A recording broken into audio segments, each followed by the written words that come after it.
Bismillahirrahmanirrahim. Assalamualaikum warahmatullahi wabarakatuh. Apa kabar anak-anak ustazah semuanya? Semoga semuanya dalam keadaan sehat walafiat serta tetap semangat dalam belajar. Baiklah anak-anak, sebelum kita memulai pembelajaran, marilah kita bersama-sama membaca basmalah. Bismillahirrahmanirrahim. Oke anak-anak, sebelum belajar, silakan anak-anak membuka buku tematik halaman 15. Di sini kita akan belajar hidup rukun di rumah pembelajaran 2. Materi yang akan kita pelajari pada hari ini ada 2 ya anak-anak. Yang pertama yaitu nilai-nilai Pancasila dan yang kedua yaitu gerak lokomotor. Kita baca dulu ya anak-anak. Nina sangat senang menerima buku dari ayah. Nina membaca buku tersebut dengan penuh semangat. Coba kalian perhatikan sampul buku tersebut. Nah, coba anak-anak perhatikan. Di sampul buku Nina ada gambar apa anak-anak?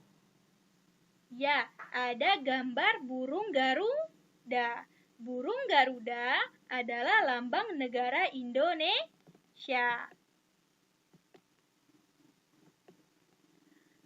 Garuda Pancasila adalah lambang negara Indonesia. Garuda digambarkan sebagai burung yang kuat.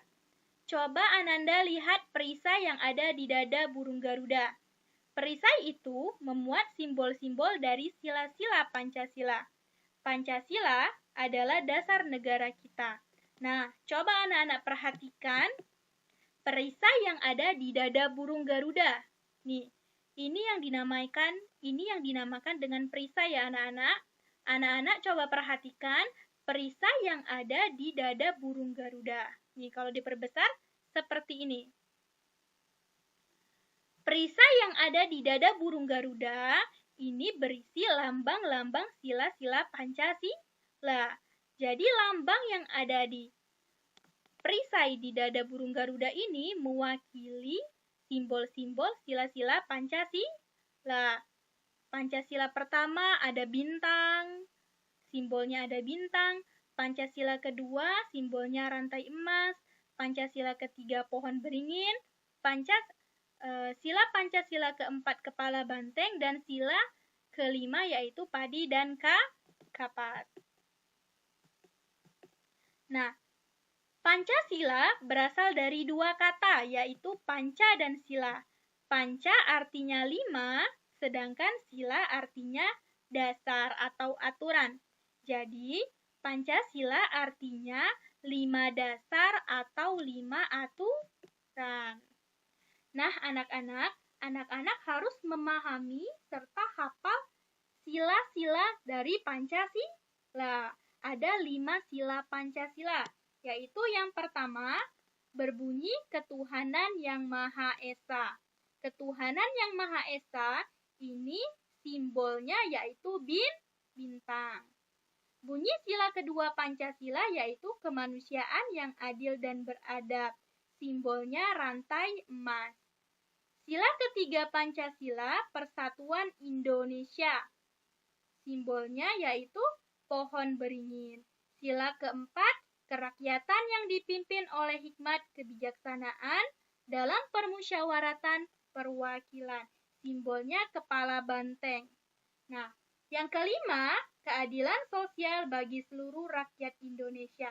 Simbolnya padi dan kapas. Jadi anak-anak harus hafal bunyi sila-sila ini dan beserta simbol-simbolnya. Saya ulangi lagi ya. Simbol pertama sila Pancasila yaitu bintang. Simbol sila kedua yaitu rantai emas.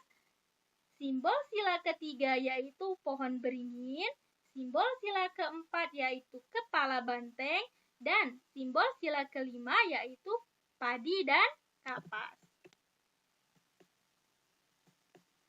Nah, tadi kita sudah mempelajari bunyi sila-sila Pancasila beserta simbolnya. Sekarang kita akan mempelajari contoh pengamalan sila pertama Pancasila. Jadi anak-anak, Pancasila itu tidak hanya dihafal dan tidak hanya dipahami, tetapi juga harus diamalkan. Kita tidak hanya menghafal dan memahami saja, tetapi kita juga harus menghafalkan kelima Pancasila itu ya anak-anak. Jadi contoh pengamalan sila pertama Pancasila itu berhubungan dengan kegiatan keagamaan kita, yang berhubungan juga tentang kegiatan kita beribadah kepada Allah. Jadi sila pertama pastinya tentang beribadah. Nah, dalam gambar ini kita mengetahui ini menerapkan sila pertama Pancasila. Contohnya, tuh, coba anak-anak perhatikan gambar. Gambar apa itu? Ya, itu adalah gambar keluarga yang sedang melaksanakan sholat. Jadi, contoh pengamalan sila pertama Pancasila yaitu melaksanakan sholat. Karena segala sesuatu yang berhubungan dengan Allah dan berhubungan tentang keibadahan, maka itu berarti termaksud pengamalan dari sila pertama Pancasila. Nih, contoh yang pertama yaitu melaksanakan sholat. Karena sholat itu adalah kita menghadap kepada Allah, berarti mencerminkan pengamalan sila pertama Pancasila. Kemudian yang kedua, keluarga yang sedang berdoa sebelum makan. Ini juga mencerminkan pengamalan sila pertama Pancasila. Karena berdoa itu adalah bersyukur kepada Allah karena sudah memberikan rezeki. Kemudian contoh yang ketiga yaitu berdoa sebelum belajar. Ini juga contoh pengamalan sila pertama Pancasila. Jadi semua yang berhubungan dengan Allah, semua yang berhubungan tentang beribadah, itu kaitannya dengan pengamalan Pancasila yang pertama. Banyak lagi contoh-contoh yang lain seperti membaca Al-Quran, membayar zakat. Nah, itu juga termasuk pengamalan sila pertama Pancasila. Nah, sekarang kita akan lanjut ke contoh pengamalan sila kedua Pancasila. Jadi, pengamalan sila kedua Pancasila ini berhubungan dengan sikap kemanusiaan kita, anak-anak. Kalau sila pertama tadi berhubungan dengan Allah, nah, Pancasila, sila kedua ini berhubungan dengan manusia.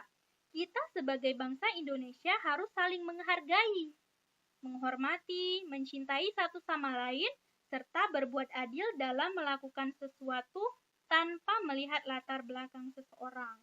Jadi kita itu sesama manusia harus saling menyayangi, harus saling menghormati. Yang kecil menghormati yang tua menyayangi yang muda. Serta harus berbuat adil tanpa harus membeda-bedakan budaya, suku, dan agama. Nih, contoh pengamalan sila kedua yaitu yang pertama, menjenguk teman yang sakit.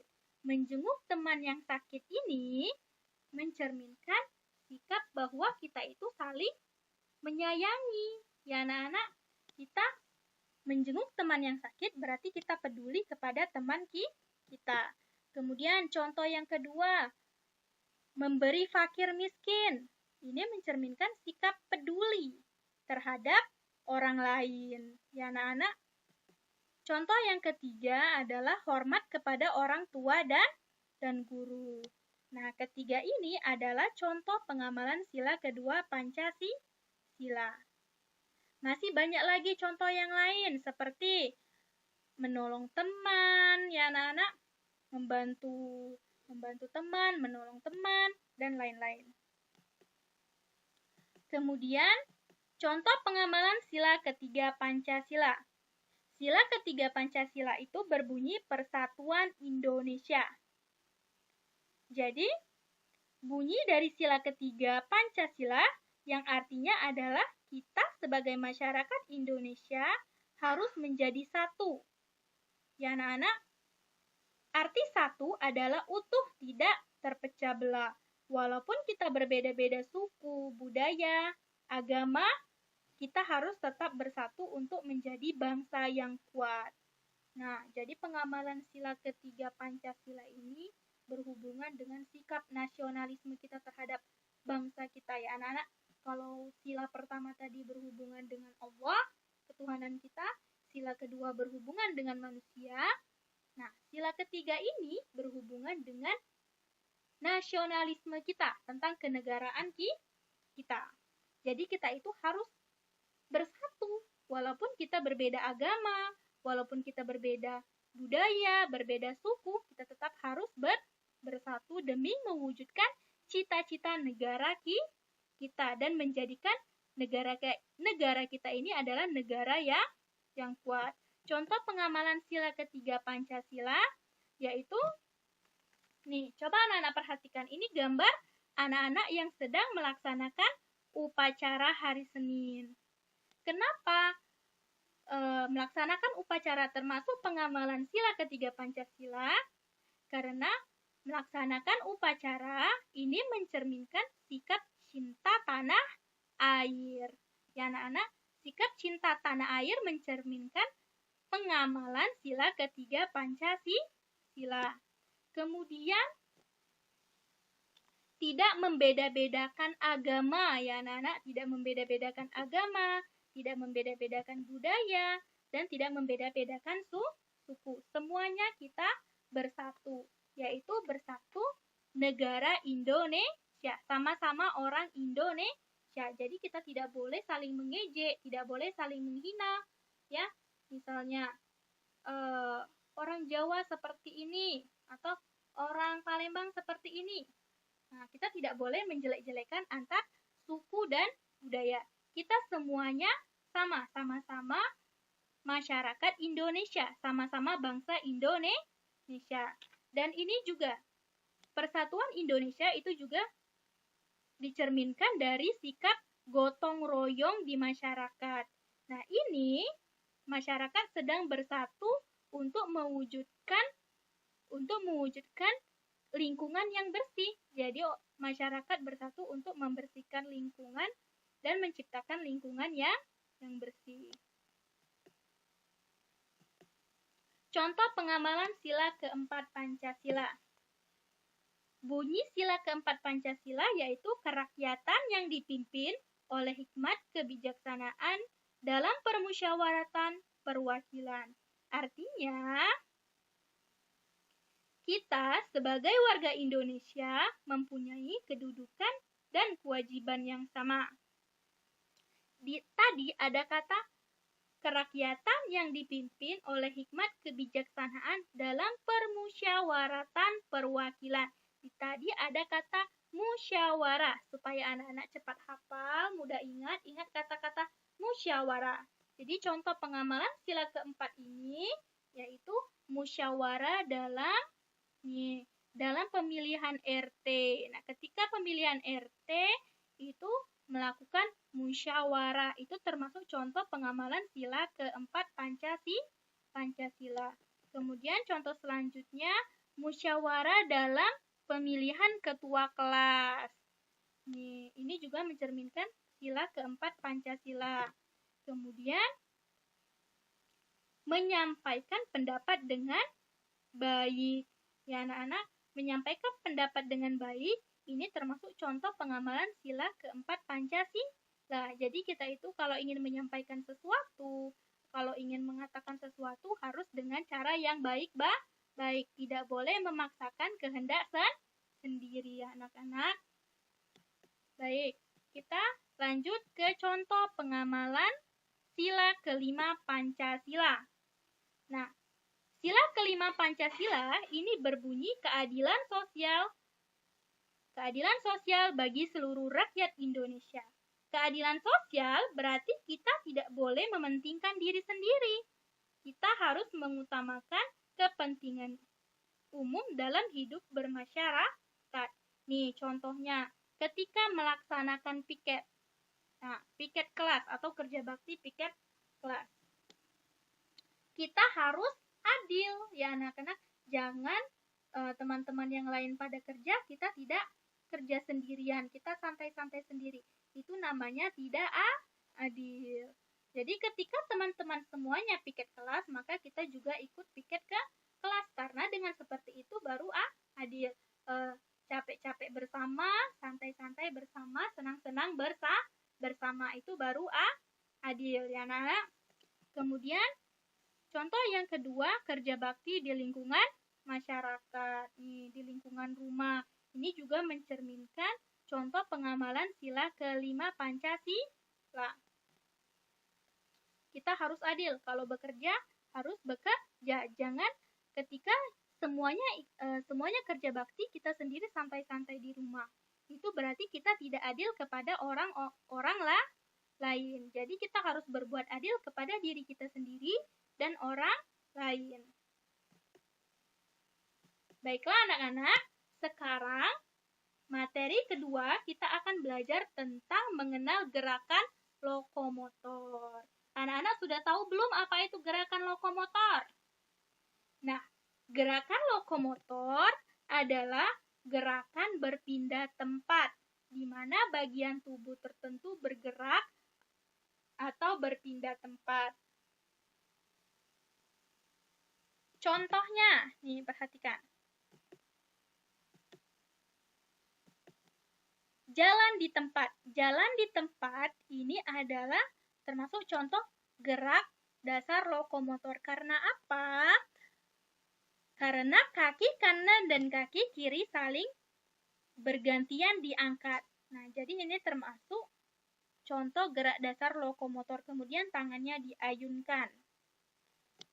Contoh yang kedua, berjalan ke depan. Ini adalah gerakan berpindah tempat. Ya, anak-anak, kaki kita melangkah artinya kita berpindah tempat. Ini termasuk gerak dasar lokomotor. Kemudian berjalan mundur ke belakang, artinya juga berpindah tempat, termasuk gerakan lokomotor.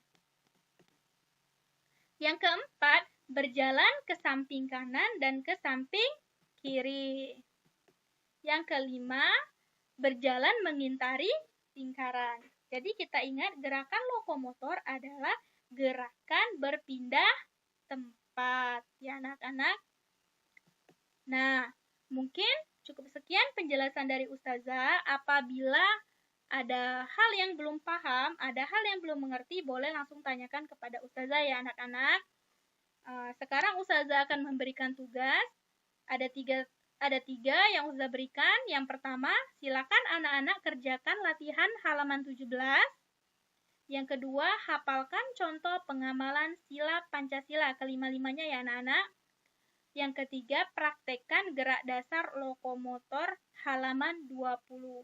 Nah, latihan yang sudah dikerjakan itu difotokan, kemudian dikirim lewat Ustazah. Oke, mungkin cukup sampai di sini materi kita pada hari ini. Semoga ilmunya bermanfaat, anak-anak muda paham ya anak-anak. Ustazah mau minta maaf apabila Ustazah masih banyak terdapat kesalahan. Kepada Allah Ustazah mohon ampun. Billahi taufiq wal hidayah. Wassalamualaikum warahmatullahi wabarakatuh.